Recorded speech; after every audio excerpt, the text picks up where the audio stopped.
গত মাসের নভেম্বরের 29 তারিখ আমাদেরকে ব্যাপারটা জানানো হয়।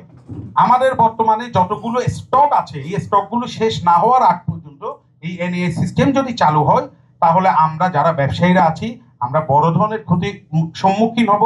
আপনারা সকলেই অবগত, আমাদের কিন্তু বিশাল একটা ব্যাংক লোন আছে। আমি যদি ভুল না করি কমপক্ষে 10,000 কোটি টাকার মতো আমাদের শুধু এই মোবাইল মার্কেটে ব্যাংক লোন আছে। তাহলে এই 16 ডিসেম্বরের পর যদি এগুলো বন্ধ করে দেওয়া হয় তাহলে আমরা সবাই পথে নামবো এবং সামনে যে দেউলিয়া হব, বাংলাদেশ ব্যাংকের আন্ডারে যে ব্যাংকগুলো আছে এগুলো যে ক্ষতিগ্রস্ত হবে এটার দায়ভার কে নিবে? এই কারণে আমার প্রস্তাব 16 ডিসেম্বর থেকে অন্তত 6 মাসের জন্য আমাদেরকে গ্রেস একটা পিরিয়ড দেওয়া হোক। এই পিরিয়ডের মধ্যে আমাদের যা প্রোডাক্টগুলো আছে আমরা সেল করে ফেলবো। এরপরে সরকারের যে কোনো সিদ্ধান্ত এনইআর এর বাস্তবায়ন করতে চাই যুক্তিসঙ্গতভাবে, আমরা ওইটার পক্ষে।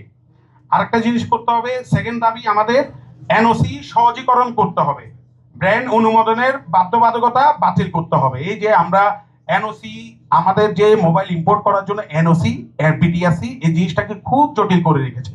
এনওসি সহজ করতে হবে। আমার কোনো জায়গা থেকে যেন আমার এনওসি নিতে না হয়, আমার মাদার কোম্পানি থেকেও যেন নিতে না হয়, লোকাল যারা উৎপাদন করে ওদের থেকেও যেন নিতে না। আমার খুব দুঃখের সাথে বলছি, এখানে যারা বলে উৎপাদনকারী, বাংলাদেশে একটা স্ক্রু তৈরি হয় না। ওরা বাইরের দেশ থেকে কেজি হিসেবে সরকারকে ট্যাক্স ফাঁকি দিয়ে ওরা কি করতেছে, জিনিসগুলো অ্যাসেম্বল করতেছে। এই অ্যাসেম্বলটাকে মেড ইন বাংলাদেশ বলে চালানোর যে একটা নীল নকশে এরা আঁকছে, এটা মানুষের সাথে প্রতারণা। আমাদের দেশে প্রযুক্তি খাতে অনেক ছেলে ডেভেলপ হচ্ছে, তাহলে আমরা এই প্রযুক্তিটাকে মেড ইন বাংলাদেশে, বাংলাদেশের একটা ব্র্যান্ড দিয়ে আমরা নিজেরা কেন মোবাইল বানাতে পারতেছি না? এইসব সিন্ডিকেটের কারণে। এইসব সিন্ডিকেট যদি আমরা না ভাঙি, বাংলাদেশ থেকে তরুণ উদ্যোক্তাও উঠবে না, তরুণ উদ্ভাবনকারী উঠবে না। এই কারণে আমি অনুরোধ জানাবো এইসব বন্ধ করে। আরেকটা হচ্ছে আমাদের সিবিইউ ও সিকেডি।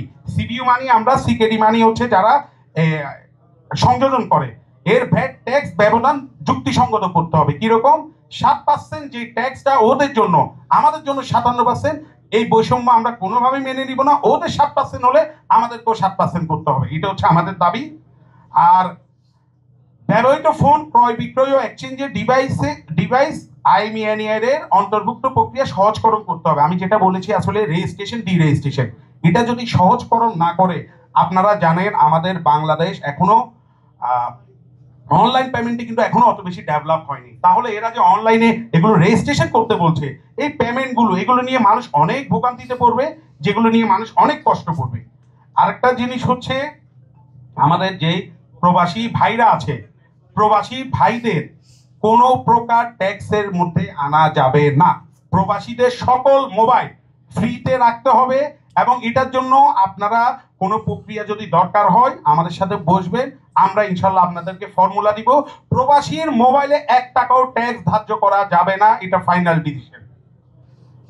আর হচ্ছে সরকারি ও স্থানীয় প্রস্তুতকারকদের অর্থায়ন বাতিল করে সরকারি অর্থায়নে এনইআর বাস্তবায়ন করতে হবে। এই যে আমি একটু আগে বললাম 11,40,00,000 টাকা দিয়ে যে এনইআর সিস্টেমটা চালু করেছে, এই 11,40,00,000 টাকা আগে দিয়ে ফেরত দিতে হবে। সরকারি অর্থায়নে এই এনইআর সিস্টেম চালু করলে দেশের মানুষ উপকৃত হবে। আর আরেকটা হচ্ছে অবিক্রিত স্টক বিক্রির সুযোগ নিশ্চিত করতে 6 মাসের অতিরিক্ত সময় এবং বিক্রয় রসিদে বৈধ নিবন্ধন নথি হিসেবে গ্রহণ করতে হবে। আমরা যারা মোবাইল ব্যবসা করি, আমাদের মূল পয়েন্টটা হচ্ছে আমরা কিন্তু একটা মানি রিসিপ্ট দিই। এই মানি রিসিপ্টটা আমরা যেভাবেই হোক নতুন করে যে রেজিস্ট্রেশন সিস্টেম, আমাদের মানি রিসিপ্টটাকে বৈধ কাগজ হিসেবে অ্যাকসেপ্ট করার জন্য আমি অনুরোধ জানাচ্ছি।